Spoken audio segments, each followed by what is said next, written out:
자, 이제 서양을 한번 확인해 볼게요. 서양 사상가들은 시대적 흐름과 같이 묶어서 연결을 해볼 텐데요. 자, 제일 첫 번째로 우리는 아리스토텔레스를 배웁니다. 선생님, 이전에 분명히 소크라테스도 있었고 플라톤도 있었는데요. 소크라테스랑 플라톤은 살짝 너무 이상적이야. 그래서 현실 세계에 대한 얘기랑은 조금 동떨어진 부분들이 많기 때문에 우리 교과서에서는 아리스토텔레스를 좀 더 행복에 대한 얘기로 집중적으로 탐구하게 됩니다. 실질적으로 되게 행복한 가정생활 하면서 칼퇴해가지고 토끼 같은 자식들과 여우 같은 마누라 행복한 가정생활한 사람 요 사람밖에 없었다고 합니다. 소크라테스 부인 맨날 막 지붕 꼭대기에 올라와서 술에 취해가지고 귀신은 뭐하나 앉아봐 맨날 그랬대. 이런 부분들을 보면서 우리 아리스토텔레스에 대한 행복의 의미 볼 텐데요. 선생님이 지난 시간에 살짝 힌트를 좀 주긴 했었어요. 뭐였었냐면은 우리가 삶의 궁극적인 목적에 대한 얘기를 탐구했다고 얘기했었잖아요. 우선 제일 첫 번째 아리스토텔레스는 이 세상에 모든 것들이 목적이 있다고 봤어. 목적론적 세계관. 여러분 이건 나중에 3단원과도 연결될 거예요. 목적론적 세계관에 3단원에 자연과 윤리라는 파트가 있습니다. 3의 2단원 자연과 윤리 파트에서도 한 번 더 배울 수 있는 내용이니까 기억해 주시면 좋아요. 목적론적 세계관. 세상에 여러 가지 개체들이 있는데 우선은 식물. 자, 식물의 존재의 목적은 무엇일까요? 라고 했더니 식물은 누구를 위해? 동물을 위해 존재하는 게 목적이다. 자, 그럼 동물은 왜 존재할까요? 라고 물어봤더니 동물은 인간을 위해 존재하는 게 목적이다. 이렇게 얘기를 했다고 합니다. 자, 그럼 보세요. 식물은 동물을 위해, 동물은 인간을 위해. 자, 이게 각 개체의 존재의 목적이었다면 그럼 이제 인간의 존재의 목적이 뭐냐? 그건 아까 설명했잖아. 바로 행복이죠. 자, 우리는 행복해지기 위해서 삽니다. 지금 이렇게 공부하는 것도 다른 막 유튜브 영상 막 보고 싶지만 이거를 클릭해서 보고 있는 것도 그래도 어떻게든 이번 시험을 잘 봐야 되겠다는 그런 생각 때문에 조금 더 내가 고1 가서는 좋은 성적으로 내신을 잘 스타트 끊어서 나의 입시에 도움이 됐으면 좋겠다 이런 마음 때문에 하는 거 아니에요? 그럼 좋은 대학 가면 행복해. 대학 가면 또 끝이? 아니지. 대학에서 또 열심히 노력해서 내가 원하는 직장 뭐 여러 가지 직업들을 갖게 되겠죠. 그럼 또 행복하겠죠. 거기서 계속해서 행복을 추구하면서 너희들은 죽을 때까지 살아가게 되는 거야. 자, 이런 것들을 찾아갔던 게 바로 아리스토텔레스의 생각이었어요. 근데 이제 목적이 있으면 이걸 달성하기 위한 수단도 필요하거든. 그럼 봐봐. 어떤 방법으로 우리가 이걸 달성할까? 자, 식물은 동물을 위해서 존재하는데 어떤 이익을 주면서 식물이 어떤 기능이라고 쓰는 게 가장 좋겠다. 자, 어떤 기능을 가지고 우리가 동물을 이롭게 하는가? 식물은요, 쑥쑥쑥 성장이라는 거래요. 그래서 이익을 제공을 하죠. 자, 성장. 이라는 것, 영양소를 제공합니다. 근데 여러분 동물도 성장을 해요. 그럼 동물이 식물한테 없는 이 기능이 뭐였어? 동물은 움직일 수 있잖아. 운동이란 기능이 더 추가돼서 뭐 말은 인간을 이동시켜 주기도 하고 소는 밭을 갈아주기도 하고 이렇게 운동 기능을 추가해서 인간에게 또 이익을 주기도 합니다. 자, 그러면 인간은 어떤 기능을 실현해서 행복해질 수 있을까? 식물에게도 없고 동물에게도 없는 인간만이 가지고 있는 고유 기능 바로 뭐죠? 이성입니다. 인간은 이성을 통해서 행복을 찾을 수 있는 존재가 되었다라고 하는 거야. 오직 인간만이 행복해질 수 있는 유일한 존재다. 그러므로 봐봐. 내가 행복해지려면 계속해서 뭐를 잘 발현해야 돼? 이성을 잘 발현해야 돼. 그래서 이성적 삶. 이성적인 끊임없는 탐구. 이걸 통해서 내가 어디에 도달해야 한다? 행복한 삶을 도달해야 한다. 근데 봐봐. 이성이 없는 인간이 있냐고요. 인간은 다 이성을 갖고 있어요. 그럼 모두가 행복하느냐? 또 아니야. 왜 그럴까? 너네 엄마들한테 이런 얘기 안 들어봤니? 너 머리 진짜 좋아. 어렸을 때 천재였다니까? 영재였어. 성적이 왜 이래? 그건 다 네가 노력을 안 한 거야. 많이 들어봤죠? 아, 나만 들어봤니? 그러니까 머리는 좋은데 노력을 안 하는데 실천을 안 한다는 거야. 그러니까 봐봐. 아리스토텔레스는 누구보다도 인간에 대한 고찰이 진짜 뛰어난 사람이었어. 플라톤이랑 소크라테스는요. 야, 사람이 알면 당연히 행동하지. 배웠는데 그걸 오늘 복습을 하네? 그게 사람이야? 이게 플라톤이랑 이 소크라테스의 생각이야. 굉장히 엘리트주의죠. 너네 생각해보세요. 오늘 나랑 이거 배웠어. 근데 이걸 바로 뒤에 가서 교재 보면 뭐 또 문제 있잖아. 풀어볼 수 있는 거. 그거 풀어볼 수 있는 사람이 내가 보기에는 한 10%, 20%도 안 될걸? 아, 선생님이 인강을 되게 오래 했잖아. 그러니까 인강에 대한 효능감에 대해서 약간 회의감이 드는 게 어쨌든 유튜브는 우리가 그래도 이제 관심 있으면 돌고 또 아니면 막 꺼버리고 이런단 말이야. 근데 심지어 이건 또 무료잖아. 근데 인터넷 강의 같은 경우에는 심지어 내가 이걸 공부하겠다고 돈을 내고까지 수강을 한단 말이야. 근데 실제로 전체 완강률이 내가 알기로는 진짜 잘 나와봤자 10%고 거의 한 4%대도 안 나와. 그러니까 다 열심히 수강 신청만 하고 너네 1강 매니아만 되어 있다니까. 1강만 굉장히 열심히 들어. 그리고 뒤까지 공부를 해야 돼. 안 한다니까요. 그러니까 끝까지 안 가는 거야. 이거 완성해야 되는데. 그러니까 나는 항상 생각해. 버티고 끝까지 남는 자만이 성공을 한다. 그러니까 본인이 항상 생각하세요. 나 남을 수 있는 인간인가? 나 끝까지 버티는가? 나 이거 끝까지 들었는가? 나도 그래. 유튜브 보면 앞에 한 1분 채 안 남겨놓고 막 듣고 끊고 이런 거 되게 많아. 근데 이제 이게 단순히 유희면 모르겠는데 너희들이 만약 공부로 이걸 받아들인다. 그럼 끝까지 내가 버티는 연습을 해보시는 게 굉장히 이 디지털 시대에 빠르게 변화하는 이 시대에 너희들이 가질 수 있는 가장 강점이라고 생각을 해. 얼마나 내가 끝까지 버틸 수 있는가. 이 얘기를 왜 하냐면 아리스토텔레스가 이렇게 얘기하는 거야. 모든 사람이 이성이 있지만 다 행복하지 못한 건 그 이성으로 만렙을 찍지 못했기 때문이야. 여러분 이제 게임도 이렇게 레벨업하는 게임이 있잖아요. 계속해서 올라가서 더 이상 올라갈 수 없는 상태, 우리가 만렙 찍었다 그러지. 마찬가지야. 인간도 이성을 막 갈고 닦아서 끝까지 올라간 상태, 그걸 이제 덕이라고 얘기해요. 많이 들어봤죠? 내가 진짜 행복해지려면 내 마음속에 뭐가 있어야 돼? 덕이 있어야 되는 거야. 그래서 저 덕이 있어야지만 유덕한 인간이어야지만 내가 진정하게 행복을 누릴 수 있게 된다라고 얘기를 하는 거야. 가장 중요한 건 뭐? 덕이야, 덕. 그럼 이 덕이 무엇인가로 또 시험 문제에서 굉장히 많이 나와. 덕. 덕은 탁월성이라고도 부르거든요. 뭐 고대 그리스어로 아레떼 이렇게 얘기하기도 하는데요. 이 탁월성이란 너네 어떤 때 탁월하다 그래? 진짜 완벽하게 그걸 잘 보여줬을 때, 또는 그걸로 충족시켰을 때, 또는 뭐 최고의 선택할 때 탁월한 선택 막 이렇게 얘기하잖아. 그러니까 네가 가지고 있는 걸 가장 잘 발현했을 때를 탁월이라고 얘기하는 거야. 이성을 가장 만렙 찍어서 가장 잘 발현한 그 경지의 상태, 그걸 우리가 뭐라 그래? 덕이라고 하는 거야. 근데 덕이 두 가지 타입이 있어요. 우리 머리로 배우는 덕이 있어. 지성적 덕이 있고요. 아니면 행동으로, 품성으로 알 수 있는 품성적 덕이 있어. 자, 얘는 지적인 덕이라고 하고 얘는 도덕적 덕이라고도 해요.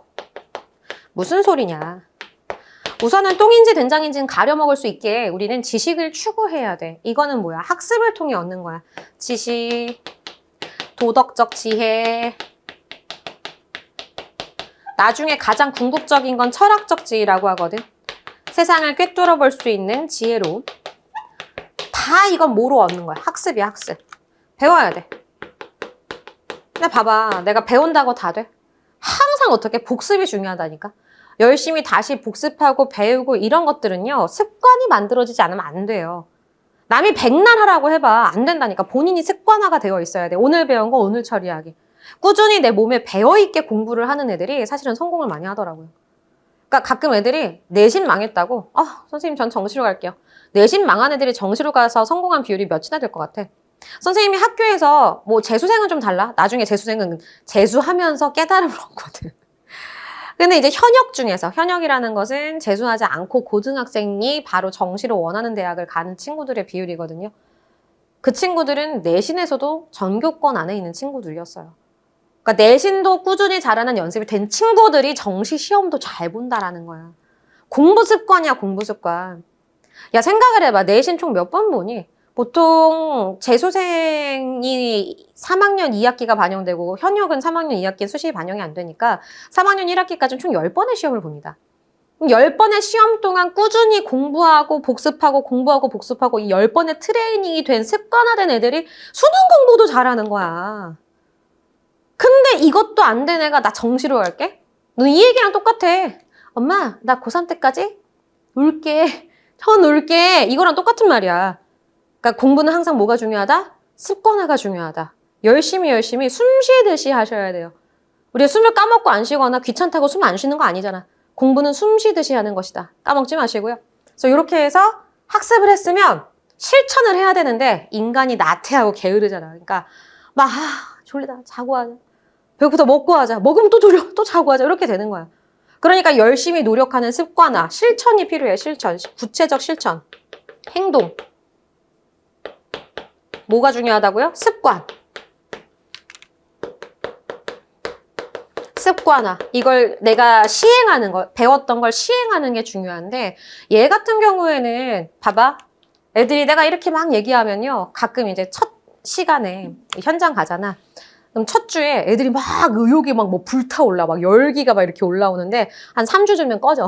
어쨌든 막 처음에 열기가 막 불타오르면서 아 내가 진짜 막 이렇게 열심히 공부해야 돼. 막 선배님들 얘기해주고 선배님 성공 스토리 얘기해주고 이렇게 공부해서 잘 됐어 얘기해주면은 뭐 애들이 막 열의가 넘쳐가지고 막 그날 새벽 3시, 4시까지 이렇게 공부를 한 애들이 있어. 근데 그 애들한테 카톡이야 다음날. 선생님 어제 새벽 4시까지 공부했더니 오늘 오후 5시에 일어났어요. 그러니까 너무 과해도 안 된다니까. 되게 중요한 게 뭐냐면은 꾸준히야. 맨날 너네 새벽 2, 3시까지 공부하는 게 지금 당장 한 번만으로 될 것 같아? 계속 반복하다 보면 나한테 최적의 그 수면 시간이나 이런 것들을 알아내게 되는 건데 한 번 딱 우리가 공부한다고 알 수 있는 게 아니잖아. 그 수천 번, 수만 번의 반복이 있어야지만 나한테 가장 최적화된 상황이 무엇인지 알게 되는 거거든. 그래서 아리스토텔레스는 그걸 뭐라고 불렀냐면 중용이라 그래. 많이 들어봤죠? 너무 과하지도 모자라지도 않는 상태. 그걸 중용이라고 하고 이걸 최상의 덕이라고 얘기를 합니다. 그래서 이 중용 같은 경우에는 꼭 기억하세요. 부족하지도 넘쳐나지도 않은 상태가 필요하다. 이래야 우리가 오래 갈 수 있어. 그러니까 너무 또 열의에 넘쳐가지고 지금 무리하지 마. 오히려 지금 무리하는 애들 고3 때 가서 다시 또 던져버리는 친구들도 많이 봤거든요. 그러니까 내가 할 수 있는 것들을 찾아보는 연습을 하는 게 지금 고1이 할 일이야. 그럼 고3 때는 어때? 그걸 유지해서 발전시키는 일을 하는 거지. 근데 애들은 대다수가 언제? 고1 때 못한 것들을 고2 때도 못하고 고3 때부터 어때? 그때부터 연습해서 찾아가기 시작해. 언제 완성될까? 뭐 N수생, 그만 얘기할게요. 이렇게 되지 말고 미리 하자 이 얘기 아니야. 됐지? 자, 이렇게 해서 아리스토텔레스가 얘기했던 덕에 대한 얘기, 행복에 대한 얘기 정리했고요. 아리스토텔레스가 사실 가장 많이 나오고요. 거의 이 주된 비중이 높아요. 그래서 좀 더 자세하게 설명을 했습니다. 자, 그럼 시대의 흐름을 고대 그리스에서 헬레니즘으로 한번 넘어가 볼게요. 선생님이 헬레니즘은 전쟁과 혼돈의 시대라고 했어, 혼란. 그럼 전쟁과 그 혼란에서 벗어나는 게 나의 행복의 목표 아니겠니? 자, 헬레니즘 볼게요. 첫 번째, 에피쿠로스는 이런 생각을 했어. 내가 어떻게 하면 행복해질까? 근데 그 행복에 대해서 얘기를 해봤을 때 먼저 사람들한테 이런 말을 해. 불안해하지 마. 불안해하지 말고 내가 생각을 해보니까 인생에서 너희들이 느낄 수 있는 감정은 딱 두 개밖에 없다. 생각을 해봐. 즐거움, 쾌락이라고 하죠. 그리고 고통. 이거 말고 또 느끼는 감각이 있을까요? 우린 없어요. 더 큰 쾌락, 적은 쾌락. 더 큰 고통, 작은 고통일 뿐이야. 그거 말고 다른 감각은 아무것도 없거든. 그럼 당연히 쾌락은 즐거움을 주니까 우리에게 선이고요. 그럼 쾌락은 앞으로 늘리고 고통은 악이니까 줄이고. 요렇게만 살아간다면 이것이야말로 행복이 아닐까라고 하는 에피쿠로스의 정리였어요. 그러니까 되게 깊게 고민하지 말고 그냥 이걸 선택했을 때 이게 너한테 쾌락을 줘. 그럼 해! 근데 고통을 좀 하지 마! 라고 얘기하면 끝나죠. 얼마나 심플해. 뭐 그렇게 복잡하게 살아. 라고 했더니 에피쿠로스한테 와서 이렇게 얘기하는 거야. 스승님, 저는요. 지금 전쟁과 혼돈의 시대에서 너무 불안해요. 저 내일 전쟁 끌려가서 어떻게 죽을지 모르겠고 죽으면 너무 슬프잖아요. 죽으면 어떡하죠? 저 죽을까 봐 너무 걱정돼서 잠을 못 자겠어. 이렇게 얘기하는 거야. 에피쿠로스가 이렇게 물어보죠. 너 죽어봤어? 아니요. 근데 죽음이 봐봐. 우리는 뭐만 고민하면 돼? 쾌락과 고통만 고민하면 되지. 근데 너 죽어본 적도 없는데 죽음이 쾌락을 주는지 고통을 주는지 어떻게 알아? 그러게요. 죽어봐야 내가 이게 쾌락인지 고통인지 감각할 거 아니야. 근데 우리는 살아서 영원히 죽음이라는 걸 경험해 본 적이 없거든. 그럼 고민할 필요가 있어? 라고 하면 좀 적당히 먹고 가야 되잖아. 근데 얘가 그럼 죽은 다음에는요? 이렇게 얘기하는 거야. 야, 죽은 다음엔 네가 존재하니? 너 존재 안 해. 더 이상 감각을 할 수 있는 나라는 원자가 다, 신경계가 다 사라지잖아. 그럼 죽은 이후엔 나는 존재를 안 하거든. 그럼 죽은 이후에도 나는 또 죽음을 경험 못 해. 그래서 에피쿠로스 그 지문 선지에 이 유명한 말이 나와. 우리는 살아서도 죽어서도 영원히 죽음을 만나지 못하리라. 그럼 만나지도 못하는 걸 왜 고민하고 앉아있어? 죽을까봐 걱정하는 그 시간에 정말 좋아하는 친구 만나서 맛있는 거 음식 먹고 오늘 하루 행복하게 지내는 게 그게 네 인생을 아름답게 채우는 거야. 라고 얘기했던 게 에피쿠로스의 정리였어요. 그러니까 에피쿠로스는 이렇게 불러. 쾌락주의라고 부르거든.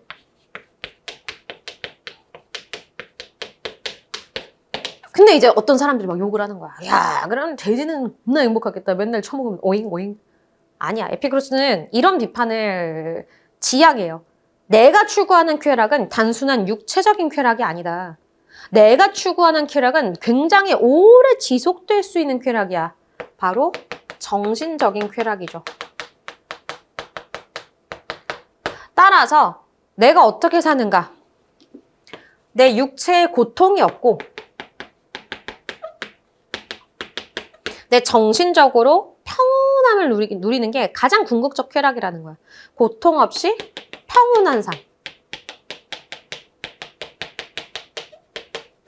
요게 에피쿠로스가 생각했던 가장 이상적인 삶이라고 얘기를 해요.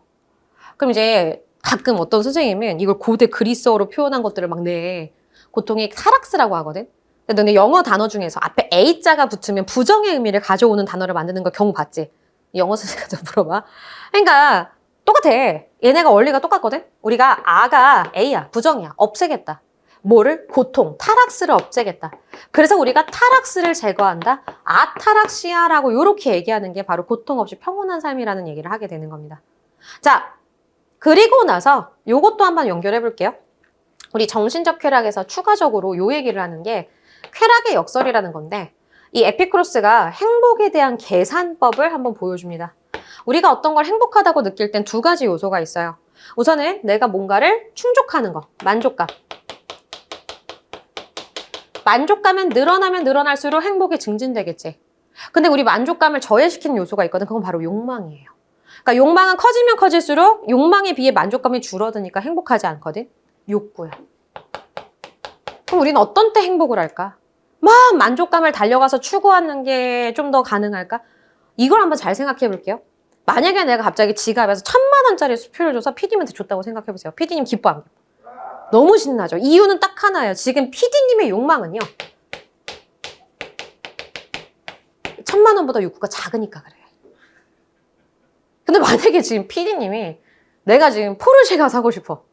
근데 내 욕망이 2억이야. 그럼 내가 1,000만 원이 있든 2,000만 원이 있든 어때? 아직 달성 안 됐으니까 속상한 거예요. 근데 이제 내가 앞에 있는 꼬맹이한테 얘 꼬맹이가 지금 바나나 우유가 먹고 싶대. 바나나 우유 욕구 얼마? 1,800원. 근데 내가 얘따 하고 10,000원을 줬어. 이거 봐. 몇 개야 지금. 거의 5개 먹을 수 있는 거 아니야? 아, 나 10,000원으로 얘 하늘이 됐다니까. 그러니까 요게 중요한 게 아니라 우리의 컨트롤 범위에 있는 건 뭐예요? 요거예요, 요거. 욕구를 조절하는 거. 여러분 분수에서 분모가 0이 되면 이거 뭐에 수렴해? 0이라고 얘기하지만 무한대로 가잖아. 그거 수학선생님 가서 물어봐. 그러니까 우리는 이 욕구를 줄여가는 거 바로 뭐? 절제가 우리의 인생에서 가장 큰 행복을 가져올 수 있는 방법이다라고 얘기를 하는 거야.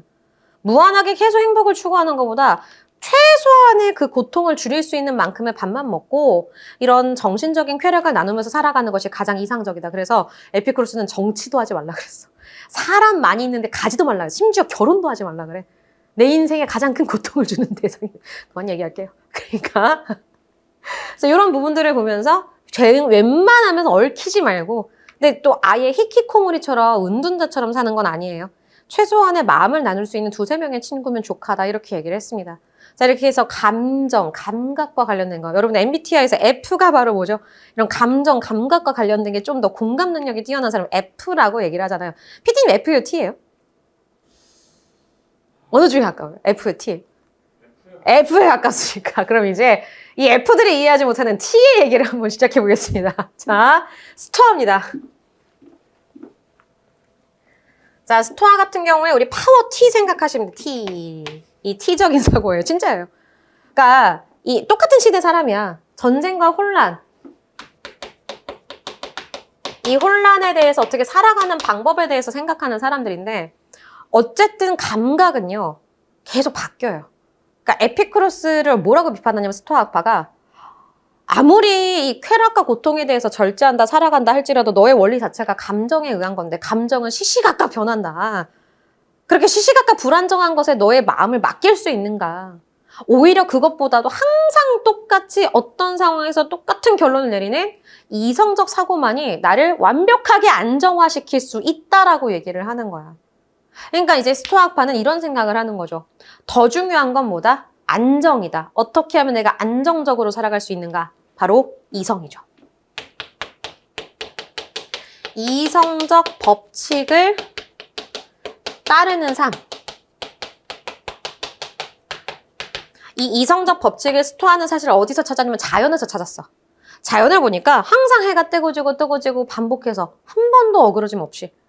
그러면 어떤 보편적 법칙이 있다는 걸 깨닫고 그걸 굳이 거스르지 말고 그냥 순응하면서 이 세상의 모든 사람들이 다 똑같이 지킬 수 있는 원리가 있다는 걸 생각하면서 살아간다면 너도 A 지키고 너도 A 지키고 너도 A 지키고 모두가 A를 지킬 수 있잖아. 그럼 예측이 되잖아. 불안해 안 불안해? 안 불안하잖아. 저 불안한 감각에 맡기지 말고 언제나 다 똑같은 결과를 산출하는 이성에 맡긴다면 좀 더 우리는 안정적으로 살아갈 수 있어. 오히려 너희를 불안하게 만드는 건 니들의 그 감정, 감각이야. 욕망을 절제해봐. 이렇게 얘기하는 게 바로 스토아인 거예요. 그래서 이 스토아는 이렇게 얘기하죠. 금욕주의. 오히려 그 욕구들을 절제하며 살아가면서 마음이 막 요동치면 되는데 안 돼. 그래서 흔들리지 않는 마음. 그래서 애들이 옆에서 시몬스 이러는 거야. 너네 그 광고를 알아? 자, 흔들리지 않는 마음. 이것이 가장 내게 중요한 이상향이다. 부동심이라고도 얘기를 해요. 이걸 아까처럼 고대 그리스어로 표현하면 내 마음이 가장 감정이 계속 요동치잖아. 이걸 페이소스의 어원, 파토스라고 표현을 했었어요. 그래서 제거하자. 파테이아. 파토스를 제거한 삶. 그래서 흔들리지 않고 항상 평온하게 살아갈 수. 결론은 둘 다 평온을 주장하긴 했는데 이게 어떤 감각으로 풀어내느냐 아니면 이렇게 항상 어떤 상황에서도 흔들리지 않는 마음으로 풀어내느냐 이런 차이가 있었어요. 그래서 대표적으로 이 스토아학파 중에는 되게 스펙트럼이 넓어. 어떤 황제도 되게 유명한 아우렐리우스라고 해서 유명한 스토아학파 이 학자도 있었고 노예인데도 유명한 스토아학파 학자도 있었어요. 에픽테토스라고. 이 사람의 일화가 진짜 대단해. 어느 날 이 에픽테토스랑 주인이랑 서로 막 씨름 장난을 하고 있었대요. 근데 이 사람 스토아학파잖아. 그러니까 항상 감정의 동요가 있으면 돼, 안 돼? 안 되는 거야. 근데 그 주인이 갑자기 에픽테토스의 발을 꺾었대. 근데 에픽테토스가 되게 평온한 표정으로 거기서 더 꺾으시면 발은 부러질 것입니다. 이렇게 얘기하는 거야. 그래서 주인이 뭐야 나한테 장난하는 거야? 거짓말하지 마! 그러면서 더 꺾었어. 그랬더니 갑자기 뽀각 하고 다리가 부러진 거야. 또 에픽테토스가 뭐라 그랬는 줄 알아? 거보십시오. 부러질 거라고 하지 않았습니까? 표정에 전혀 변화가 없이. 그러니까 깜짝 놀란 거죠. 근데 에픽테토스는 생각을 했어. 내가 여기서 막 감정을 드러내서 막 화를 내도 결과는 변해 안 변해? 안 변해. 그러니까 항상 마음의 평온함을 유지하는 것, 요것이야말로 내가 앞으로 가져가야 할 이상향이다라고 생각을 한 거야. 나 같았으면 주인 모가지를 비틀었어. 이러면 안 되지만. 멱살이라도 잡았겠지. 아프다고. 대단한 것 같아. 그리고 이제 죽을 때까지 에픽테토스가 그 장난으로 인해 절름발이로 살았대요. 단 한 번도 그 주인을 원망하거나 또는 이게 잘못됐다라고 비판한 적이 없었다고 합니다. 그러니까 이런 부분들에 대해서 항상 순응하면서 이걸 내가 막 이렇게 분노하거나 여기에 대해서 억울해하거나 이런 것이 아니라 이런 평온한 감정으로 살아가는 것이 가장 이상적이다라고 얘기하는 동요 없는. 근데 이제 F의 입장에서는 약간 이해가 안 가죠. 이런 생각할 수 있습니다. 자, 그럼 이제 잠깐 중간 점프할 거예요. 중세시대는 이미 우리 어디서 봤냐면 앞에 시대적 흐름에서 봤기 때문에 신중심 세계관 이러면 끝나. 그럼 이제 근대로 살짝 점핑을 할게요. 근대에 바로 이 T를 이어받은 사람이 하나 나와. 칸트입니다. 근데 이제 문제는 칸트는 여기 하나 더 쓸 거야. J. 뒤에는 뭐예요? F 다음에? J에 가까우세요? 아니면은 P에 가까우세요? J에 가까우시면 좀 공감을 하실 수 있을 것 같아요. 저는 파워 P거든요. 대문자 P. 그래서 옛날에 친구랑 제주도에 여행을 가는데 사실 저는 이 약간 여행 계획에 딱 두 가지면 돼요. 비행기 티켓, 숙소 이 예약이면 나의 모든 여행 계획은 끝나는 거야. 근데 이제 이 친구가 갑자기 제주도 여행이잖아요. 내 유럽 여행이면 이해를 했어. 근데 제주도 여행인데 한 3주 전인가 4주 전인가 카톡으로 엑셀 파일이 하나 날아오는 거예요.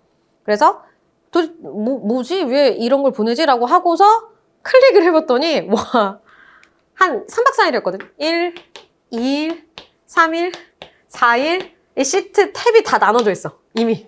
이게 한 페이지도 아니야. 이미 시트를 다 나눠놓고 1일차 0시부터 24시까지의 타임테이블과 제주도 지도와 각각 온갖 그 섹션별로 여기 구역과 여기 맛집과 이런 거 다 정리해서 나한테 보낸 거야. 그래서 너무 깜짝 놀라가지고 이게 뭐야? 너무 놀랬던 경험을 했었는데 이제 나중에 이 또 심리학을 전공하시는 교수님들을 만날 기회가 있었는데 교수님들 되게 안 좋아하더라고. MBTI가 아마 사람 이름 2명을 따서 만든 심리 검사예요. 그러니까 이게 뭐 과학적인 증명할 수 있는 것도 없고 객관적인 그런 지표가 있는 것도 아니고 뭐 표본이 그렇게 많은 것도 아니고. 근데 이제 또 어느 측면에서의 심리학을 전공한 다른 사람들은요, 이 정도로 사람들한테 퍼졌으면 연구할 가치가 있다. 이런 분도 또 계시더라고요. 약간 사회학적인 그런 사고를 가지신 분들은. 근데 내 친구 중에 이런 친구 하나 있는 거야. MBTI 연구 전공하는 그런 친구가. 그래서 그거 논문 쓴 친구한테 얘도 얘를 알거든. 그래서 이제 보내줬어. 저 엑셀 파일을 보내주고서 얘 왜 이러냐 그랬더니 왜 쟤들은 도대체 이렇게 계획을 짜는가.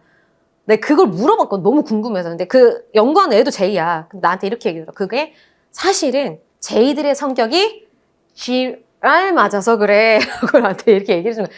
아, 제이가 그랬다. 내가 그런 게 아니라 제이가 자기가 스스로 그런 거예요. 그래서 그게 왜 그런데? 라고 얘기했더니 제이들은요. 자기 인생이 자기 뜻대로 운영되지 않는 걸 견디지 못한대요. 그래서 이게 다 내 그 틀 안에서 통제가 되어야지만 피디님 웃으시는 거 보니까 맞는 것 같아. 이게 통제가 되어야지만 이게 안정적으로 불안함이 해소가 된다라는 거야. 근데 피디는 굳이 통제하든 말든 상관이 없는 거지. 오히려 지나가다 새로운 게 있어. 오, 더 신나는 약간 이런 느낌인데 오히려 저희들은 마음이 더 불편하다라는 거야. 그래서 이런 부분에 대해서 이제 칸트가 뭐라고 얘기했느냐? 그건 지랄이 아니다. 이거 바로 뭐다? 이렇게 얘기하면 돼. 읽어보세요. 존엄. 존엄. 존엄.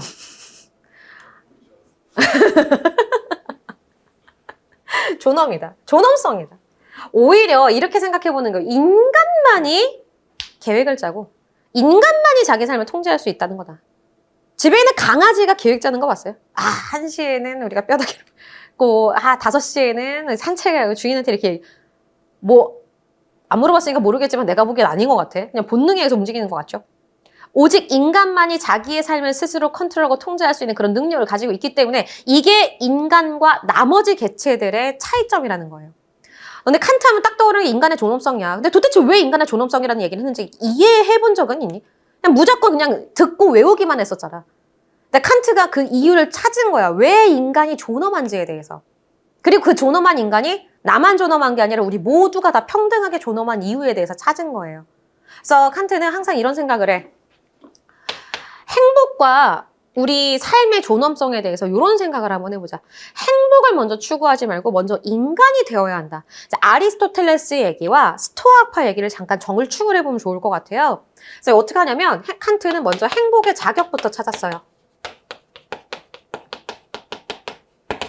행복하려면 먼저 인간이 되어야 한대. 인간만이 행복을 추구할 수 있다. 누가 얘기했어? 아리스토텔레스가 그랬지. 근데 인간이 되려면 어떻게 해야 돼? 칸트는 이런 생각을 해. 오직 인간만이 자기 삶을 통제하면서 올바르게 살아갈 수 있다라고 얘기하는 거야. 선하게. 근데 봐봐. 이러려면 모두가 다 똑같이 공통적으로 도덕적이라고 생각하는 기준들이 있어야 되거든. 그래서 칸트는 그걸 뭐로 만들었어? 법칙으로, 룰로 만들었어. 스토아랑 비슷하죠? 그래서 칸트는 이런 생각을 했어. 도덕 법칙을 만들고 이걸 무조건적으로 따를 수 있는 인간만이 행복할 자격이 있다. 라고 얘기합니다. 그러니까 칸트는 도덕법칙 안 지키면 사실 사람 아니라고 봐. 왜냐면 봐봐, 동물, 집에 있는 강아지가 도덕적으로 사는 거 봤냐고요. 집에 있는 고양이가 나를 선하게 배려해요? 아니잖아. 오직 인간만이 사람을 배려하면서 선하게 살아갈 수 있는 오직 고유의 능력. 그게 존엄성이라는 거야. 그러려면 나만 그런 게 아니라 우리 모두가 다 똑같이 그걸 실천하면서 살아가야 한다.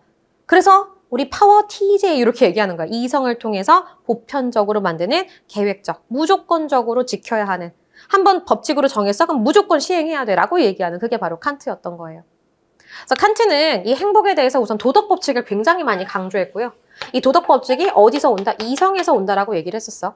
이성을 통해서 누구나 지킬 수 있는 어떤 것? 보편적 도덕 법칙. 요 내용들을 기억하면 칸트 웬만한 문제는 풀 수 있어. 근데 이제 칸트가 그럼 어떤 게 행복한 삶이냐? 행복한 삶과 도덕적 삶이 서로 같이 갈 수 있는, 양립할 수 있어요. 그치만 법칙을 지키는 거와 행복한 거 중에 뭐가 먼저이냐? 선제되어야 하는 건 도덕 법칙을 지켜야 되는 거지. 그거는 먼저야. 행복을 추구하는 것보다 먼저 도덕 법칙을 지키다 보면 나는 행복하게 살아갈 수 있다라고 얘기하는 거예요. 나 어떨 때 행복하냐? 너네 봐봐. 칸트는 항상 모든 게 내 예측 범위 안에 있어야 된다고 했잖아. 얼마나 칸트가 철저하게 자기의 기준을 지키며 살아왔냐면 칸트는 산책 시간을 살면서 딱 2번 어겼다고 해요. 산책 누구와의 약속이야? 나와의 약속이잖아. 자기와의 약속조차도 딱 2번 일생에서 어겼대. 한 번은 프랑스 혁명 때 혁명 때문에 놀라서 어겼고 한 번은 뭐 시계가 고장나서 어겼다 그랬나? 이게 말이 되냐고. 일생에 2번 어긴 게 말이 되냐. 나는 하루에도 수십 번을 나와의 약속을 어기고 살아가는데 그러니까 이 정도로 철저한 사람이 실제로 동네의 사람들이 칸트가 항상 일정 시간에 산책을 하니까 어떤 사람이 자기 시계가 보니까 칸트가 산책할 시간이 아닌 거야. 그래서 어떻게 하는 줄 알아? 그 사람이 자기 시계를 고쳤어. 아, 저 사람이 더 정확하니까. 그 정도로 통제적 삶을 살아왔던, 계획적 삶을 살아왔던 이유는 딱 하나야. 왜?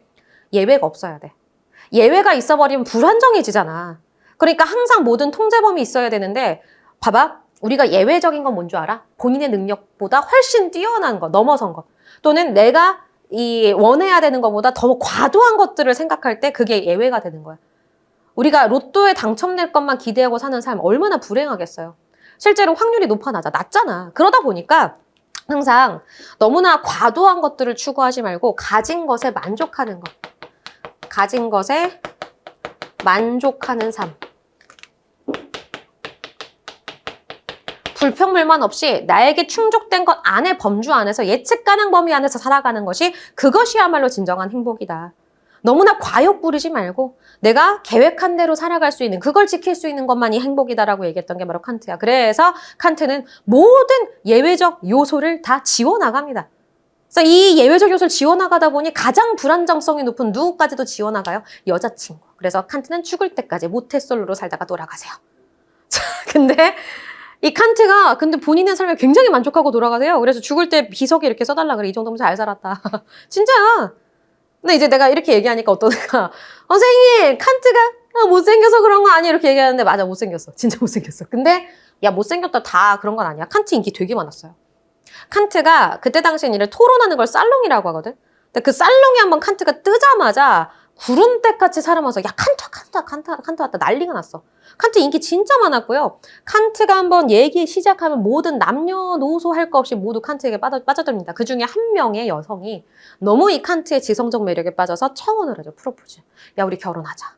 근데 보통 고백받으면 어떻게 해요?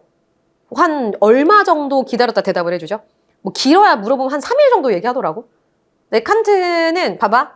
자기 인생에 결혼이란 요소가 있었어 없었어? 계획에 없었잖아. 근데 칸트는 항상 뭘 지으면서 살아간다 그랬지?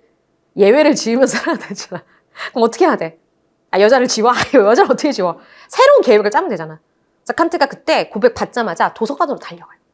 사랑과 결혼과 관련된 모든 책을 빌려오면서 그때부터 논문을 쓰기 시작해. 결혼이란 무엇인가? 그래서 결혼을 해야 되는 이유, 안 해야 되는 막 이걸 이제 논문을 막 쓰면서 결론을 내려. 그랬더니만 결혼을 해도 괜찮다라는 결론이 나온 거야. 그래서 고백받은 지 5년 만에 답장을 쓰죠. 그래, 결혼하자. 근데 이제 이 편지는 그분에게 전해지지 못했다고 합니다. 이미 그분은 결혼해서 애가 셋인 상태였다고 하고요. 그분의 아버지가 계신 답장을 써주죠. 계시집 같다. 자, 칸트는 이 답장을 받았을 때 어떤 기분이 들었을까요? 아무 기분이 들지 않았어요. 그래? 그럼 나는 원래 내 삶대로 모태솔로 무조건 안녕 이렇게. 이해돼요? 선생님이 이해되시나요? 그래서 칸트는 항상 저 보편적 이성의 도덕법칙 이런 정도를 생각을 해보면서 이게 바로 인간의 고유 기능이고 인간의 존엄성이다. 이 정도로 생각을 해보시면 조금 더 이해가 쉬울 것 같습니다. 사실 되게 자세해. 선생님이 고3 생활과 윤리만 10년을 냈잖아요. 그러다 보니까 이 수능에서 칸트는 진짜 중요한 사람이야. 1단원부터 6단원까지 나오는 사람이거든. 그래서 칸트만 얘기하면 한 2~3시간을 설명을 할 수 있어. 그 중요한 내용들을 가지고. 하지만 여러분은 이제 통합사회니까 한 요 정도로 기반을 쌓고 나중에 다음에 나올 요소들을 더해서 보면 훨씬 더 좀 더 폭넓게 공부를 할 수 있을 것 같아요. 그래서 칸트는 좀 요 정도로 쉽게 설명을 해주고요. 저 같으면 사실은 요게 더 맞을 것 같습니다. 바로 공리주의죠. 좋은 게 좋은 것. 자, 봐봐. 공리주의는 그 유명한 사상가 2명이 나와. 바로 벤담과 밀이라는 사상가인데요.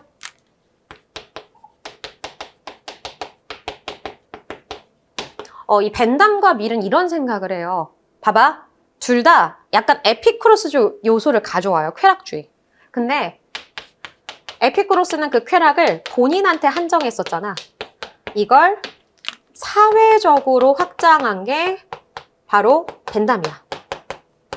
그러니까 나만 행복한 게 아니라 우리 모두가 행복해야 돼라고 얘기하는 얘기를 했던 게 바로 벤담이었죠. 그래서 여러분 많이 들어본 개념 있을걸? 최대 다수의 최대 행복. 이 얘기가 왜 나왔는지를 한번 생각을 해볼게요. 자, 벤담이 살아갔던 시대를 다시 한번 설명해 봅시다. 산업혁명이 막 시작됐을 시점이에요. 그때 당시는 자유가 진짜 팽배했거든. 근데 자유는 단점이 있어. 힘센 사람들한테는 너무 좋은 가치지만 힘이 없는 사람한테는 굶어 죽을 자유를 주는 거야. 그러니까 제가 굶어 죽어도 자유인데 내가 굳이 도와줄 필요 있니? 이렇게 돼버리는 거죠. 그러다 보니까 너네 생각을 해봐. 사장님의 힘이 세니? 노동자가 힘이 세니? 사장님 힘이 훨씬 세지. 너 해고야 그럼 끝나는데. 그래서 그때 당시에 많은 영국의 공장 사장님들이 이런 행동을 합니다. 어른과 아이가 있을 때 누구를 고용할까요? 바로 아이들을 고용하게 돼요. 왜? 말도 잘 듣지. 고장나면 갖다 버리면 되지. 뭐 월급 조금 줘도 뭐라 안 하지. 야, 이렇게 얘기하면 되게 쓰레기 같다. 그지? 근데 그 쓰레기 같은 행동을 했었다니까? 실제로 뭐 빈민굴 고아원 가난한 데 가가지고 막 어린 애들을 헐값에 사와가지고 어렸을 때 5살 때부터 그 아이들의 노동자를 학대를 시키는 거야. 햇빛 하나 보여주지 않은 그 공장에 갇혀서 허리도 제대로 펴지 못한 채 일하는 이 노동자 아이들은요. 결국에는 평균 수명이 몇 살로 끝나게 되는 줄 아세요? 그때 당시 산업혁명 초기에 영국의 노동자들의 평균 수명은 17세였어요. 여러분 몇 살? 17세. 응. 너네 뭐야 지금? 아 16세였구나? 니네 지금 17세지? 너네 지금 뭐 된 거야? 만약에 영국의 노동자로 태어났다면 지금 다 우리 하늘나라 가서 천국에서 만나고 있는 거야. 이게 아름다워? 그러니까 벤담이 생각한 거야. 벤담은요. 쾌락주의를 가져왔잖아. 저 노동자도 여 사장님도 똑같이 쾌락과 고통을 느끼는 존재인데 왜 저 사장님만 행복하고 저 다수의 노동자들은 불행하냐. 이거 잘못됐다. 쾌락은 똑같이 우리가 고려해줘야 된다. 이익평등 고려의 원칙이라고 얘기를 해. 그래서 최대한 많은 사람들이 행복할 수 있는 그런 사회를 만드는 게 우리의 이상향이다라고 얘기를 하는 거죠. 그래서 사장님의 쾌락과 이 가난한 노동자의 쾌락을 구분하지 마. 양을 많게, 쾌락의 질은 똑같이 여겨서 양을 많이 늘려야 되라고 하는 벤담이 무슨 공리주의? 양적 공리주의를 주창해요. 근데 이제 시간이 흐르면서 벤담의 양적 공리주의가 돼지의 쾌락이라고 비판을 받아. 얘 양만 남으면 다야 어떻게 쾌락의 질이 동일하지? 이렇게 비판을 하는 거야. 근데 사실 그런 의도로 얘기한 게 아니었는데. 그래서 이 안타까웠던 제자였던 밀은요. 밀이 굉장히 천재였거든. 거의 한 6, 7살 때 쉽게 얘기해서 미적분을 끝낸 그 정도의 머리라고 생각하면 돼. 그러니까 밀이 이런 얘기를 하는 거야. 아니 쾌락의 질이 동일할 땐 당연히 양이 많은 게 좋지만 내가 생각하기엔 쾌락의 질이 동일하지 않을 수도 있다. 그래서 여러분 되게 많이 알고 있는 그 격언이 하나 있어. 배고픈 돼지보다 배고픈 소크라테스가 낫다. 사실 밀이 이걸 어떻게 얘기했냐면 배부른 돼지보다는 배고픈 인간이 낫고 만족한 바보보다는 불만족스러운 소크라테스가 낫다라고 얘기했는데 이제 이렇게 줄여가지고 이렇게 된 거야. 무슨 소리냐? 육체적 쾌락보다는 정신적 쾌락이 우월하고 그 다음 이 저급한 쾌락보다는 고상한 쾌락이 더 우월할 수 있으니 모두 다르게 고려해주자. 쾌락의 질도 다르게 고려해보자라고 얘기했던 게 바로 밀에 새롭게 추가된 질적 공리주의입니다. 사실 벤담의 사상을 계승했어요. 근데 뭘 추가했느냐? 쾌락의 질적 차이가 있을 수 있다라는 걸 하나 더 가미한 거죠. 근데 보통은 여기까지만 물어보고 이 양적 공리주의, 질적 공리주의를 잘 안 물어보는데 만약에 수능 내용까지 막 프린트 막 가져와가지고 얘기하는 선생님들이 계시기 때문에 추가적으로 설명을 한 겁니다. 이렇게 해서 선생님이랑 고대 그리스부터 서양의 근대까지의 주요 사상가들, 행복과 관련된 사상들을 쭉 정리했고요. 그러니까 문제는 이렇게 나와. 동양과 서양을 짬뽕시킬 때도 있고 동양은 동양대로 각각 갑의 사상가, 을의 사상가 낼 때도 있고 서양은 서양대로 아리스토텔레스 지문만 따로 뗄 때 아니면 칸트와 공리주의를 비교할 때 이런 식으로 출제할 경우도 있으니까요. 여러분이 각 사상가들이 교과서 또는 학교 핸드아웃에 어떤 사상가들이 제시되는지 잘 연결해서 꼭 좋은 성적 얻기를 바라겠습니다. 여기까지 선생님이 행복에 대한 기준과 사상가 정리 다 끝냈고요. 다음번 강의에서는 선생님이 그러면 행복에 대해서 마지막입니다. 이제 2단원 마지막인데 행복한 삶을 살기에 필요한 조건들에 대해서 마지막으로 정리해 볼게요.